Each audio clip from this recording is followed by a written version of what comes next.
Good morning and Jai Hind, students. This is the video of SST of the chapter Climate. In last video we have discussed about topic weather and climate, and now today we will discuss about the factors those affect on the climate. First factor is distance from the equator. Second, height above sea level. Third, distance from the sea. Fourth, winds. And the fifth one is the amount of the moisture in the air. The amount of the moisture of the air. So today first we will discuss first factor, distance from the equator. Let's read the book. The earth gets heated by the rays of sun falling on it. Look at the rays the sun falling on the different parts of the earth in figure. Near the equator, the rays fall vertically, but near the poles, they are slanting. As you know, when the sun rays falling anywhere, it will become very hot. You can see on the earth, different rays mix on the earth. And near the equator, these rays fall vertically, but near the poles, they are to be slanting. Means near the poles instead of equator, it will be slanting. As you can see by this picture,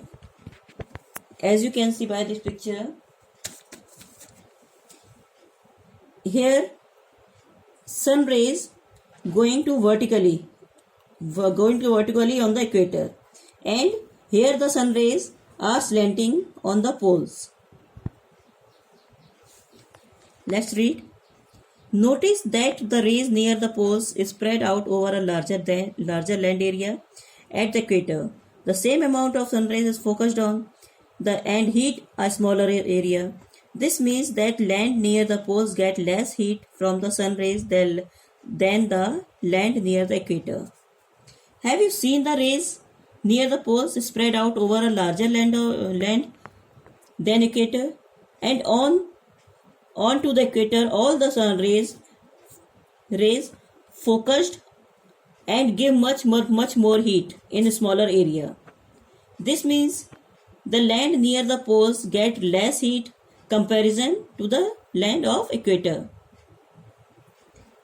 same जैसे इस पर अगर सूरज की रोशनी direct पड़ रही है, equator सबसे ज्यादा गर्म होगा. यहाँ पर equator got the high heat and poles get the less heat because sunrays on the poles is the slanting. Let's read. Different parts of the earth therefore receive different amount of the heat from the sun. Depending on the amount heat received, there are 3 climatic or heat zone on the earth. That means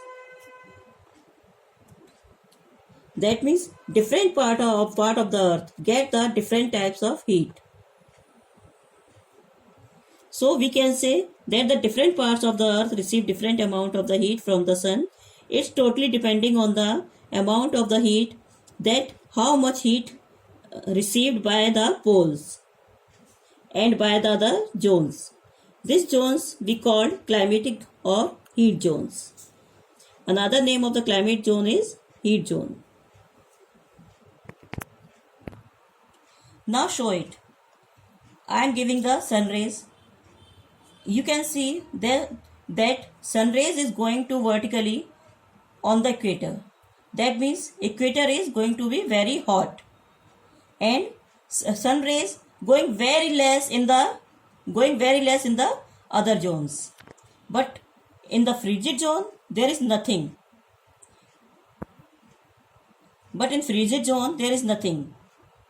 So we can say that torrid zone is very hot because of the vertically sun rays, and the temperate zone where the rays of the sun is going slantly, there the climate will be very mild, not very hot, and in the frigid zone there is nothing there is no one, nothing to the rays, sun rays, means little sun rays.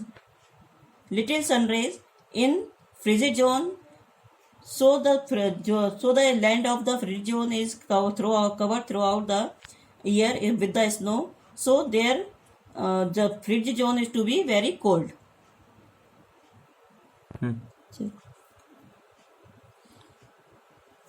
The torrid zone, the area on the both sides of the equator between the Tropic of Cancer and the Tropic of Capricorn, is called the torrid zone or tropical zone. The word torrid means extremely hot. As it lies near the equator, this zone receives maximum heat. It is throughout the year. It is hot throughout the year. First, we will discuss about the torrid zone, and we called torrid zone also tropical zone. Now we will discuss the location of the torrid zone, the area of the torrid zone on the both side of the equator. The equator between the Tropic of Cancer and the Tropic of Capricorn is called torrid zone or tropical zone. The word means torrid is extremely hot because it lies near the equator. So this zone receives maximum heat, so it keeps hot throughout the year. Which country belongs to this zone, they keep very hot every time. Now next, the temperate zone, the areas that lies between the Tropic of Cancer and the Arctic Circle in the northern hemisphere and the Tropic of Capricorn and Arctic Circle in the southern hemisphere, are called temperate zone. This region has a mild climate, neither very hot nor very cold. Now we will discuss the second zone, is the temperate zone. Now the location of the temperate zone lie between the Tropic of Capricorn. Look at this. Temperate zone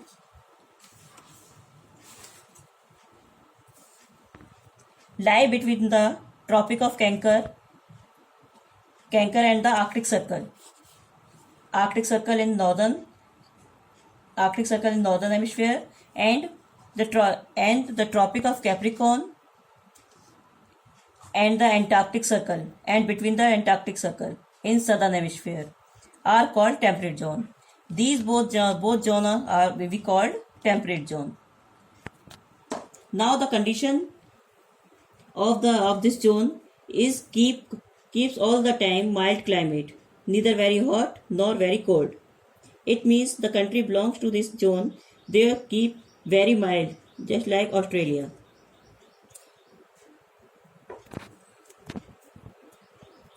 Frigid zone, the areas between the Arctic Circle and the North Pole in the northern hemisphere, and between the Antarctic Circle and South Pole in the southern hemisphere, receives very little heat from the sun, so they are very cold, and large part are covered with the snow throughout the year. They are called frigid zone. Now we will discuss the last zone of this climatic zone, is the frigid zone. Frigid zone lies between the Arctic Circle and the North Pole. Arctic Circle and the North Pole, and in the northern hemisphere, and between the Antarctic Circle and the South Pole. South Pole between the South Pole in the southern hemisphere. In the southern hemisphere, in this zone, we receive very little sun rays or heat, so it becomes all the time very cold, because the last part of this area zone covered with the snow throughout the year. So this type of zone is called frigid zone. So we have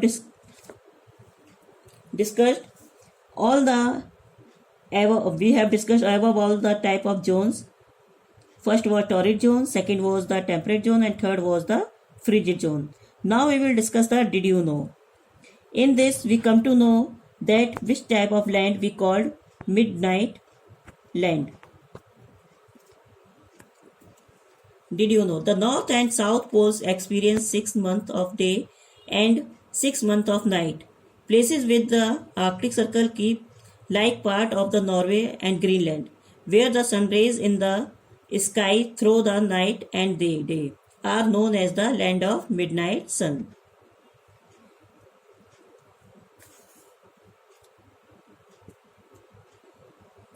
Now read the next.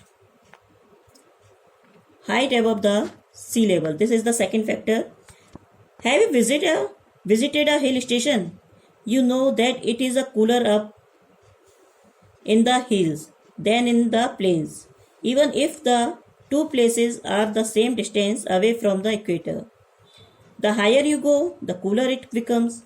The peaks of the high mountains are covered with snow throughout the year.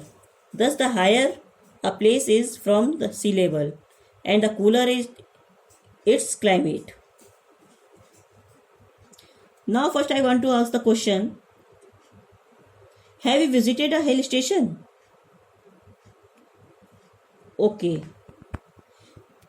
If you have gone to the hill station, then you should know that it is cooler up in the hill than the plains. There are two types of condition. When we comes to near the equator, we get the so much heat. When we go to the higher, the cooler it becomes, because the peak of the high mountains are covered with the snow throughout the year. Means all the time. So the higher of a place is from the sea level. The climate will be cooler. Actually, what happens? Temperature usually decrease by 1 centigrade for every 100 meter rise in altitude. Altitude means height above height from the sea level. This means that coastal location tend to be cooler in summer and warmer in winter than place inland at the same latitude or altitude. When we go higher, then the temperature decreases. This is because sun warms and the surface of the earth. When we go higher, heat energy is to be lost. That's why it become a cooler. In the homework is the map work. Look at the map of the world showing the heat zone on the earth. Write down the names of 5 countries in each of the zones. And second is write down the name of 5 cities in India in the different zone in which India lies. And second homework is you have to draw the picture either of the rainy day or a hot day in summer. And I think you have done the new words of climate in your CW copy. Thank you.